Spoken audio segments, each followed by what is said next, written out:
ladies and gentlemen, it's me, Dr. Donna. Welcome to week 18 of 10. Last week, I read the San Francisco Fallacy. Here's what I have for you.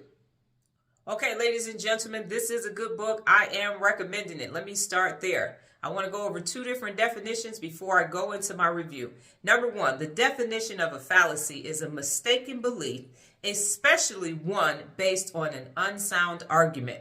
So that's the definition of fallacy. So what is the San Francisco fallacy? The San Francisco fallacy is if everybody is doing it, then it must be the thing to do. If everybody is doing it, then it must be the thing to do. That's not correct, ladies and gentlemen. That is not correct. So as I read this book, I thought about, do I have any experience with anybody in tech? And the answer is yes. I attended CES several times. I think I went 3 years in a row. And to be around tech people is quite interesting because tech people are actually different. But after I read this book, or while I was reading this book, I thought, oh, I remember being at CES and seeing that. I remember hearing that. I remember people doing that. And they have all CES is a big thing. It's here every year in Las Vegas. And it has everybody doing everything. And so I watch people pitch and I watch people analyze and I watch new things coming out in tech. And tech people are the same. So that fallacy is very true. That if everybody is doing it, it must be the right thing to do. But the author of the book who was in tech said, it's not always the right thing to do. And he lists 10 fallacies, and I'm going to list those fallacies for you. But I'm also going to say this. Even if you're not in tech, this book is value added for you because in your industry, you are going to have fallacies. You're going to have things that your industry does, and it doesn't make sense, and it doesn't work. And I don't care what industry it is, chickens of a feather flock together. So the whole point is to look at those fallacies and think, why are we doing this? This doesn't make sense. This isn't a sound decision. Why are we doing it? And that's how you end up getting stifled. That's how you get stuck. That's how businesses go out of business because of those fallacies that have just been there and are industry wide. So I'm going to give you the 10 that he listed. He also gives you the opposite at the end of every chapter, but I'm saying get the book and read it for yourself so that you will get all of it. You'll see and be able to recognize what the fallacies are, and then it's basically the anti-fallacy at the end of every chapter. So it was a very good book. I did get some information that I didn't know. And also, he talked about his failures. He talked about exiting strategies. And when you leave the company, taking on investors, if you're pitching to investors.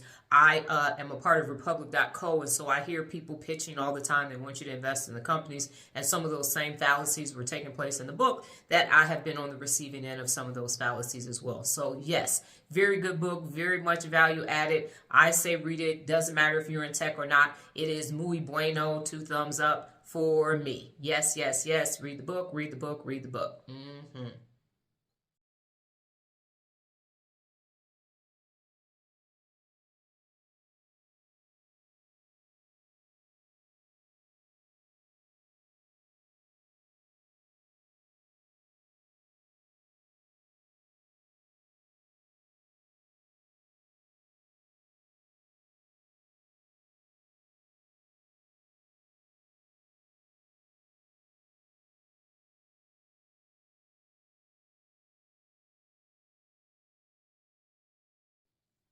Last week's next cycle, as you know, I started doing TikTok lives every single day, and I remember doing word of the day during Toastmasters, and so I started doing word of the day. I have a whole playlist on YouTube, and it's called What's It's Called, because when I'm reading and I see interesting words, I look it up, and then I do a What's It Called, and then I put it on the YouTube channel. So I just go back through my phone and look at all the screenshots of all the words that I have in my phone, and I use word of the day every day last week, and I'm going to continue to do that. And the people in the live have found it very beneficial. So it was an old cycle, but a next cycle to a new cycle because I'm adding it to the live. So everything works for the greater good, all designed for people to learn how to hold themselves personally accountable every single day. So awesome, great next cycle.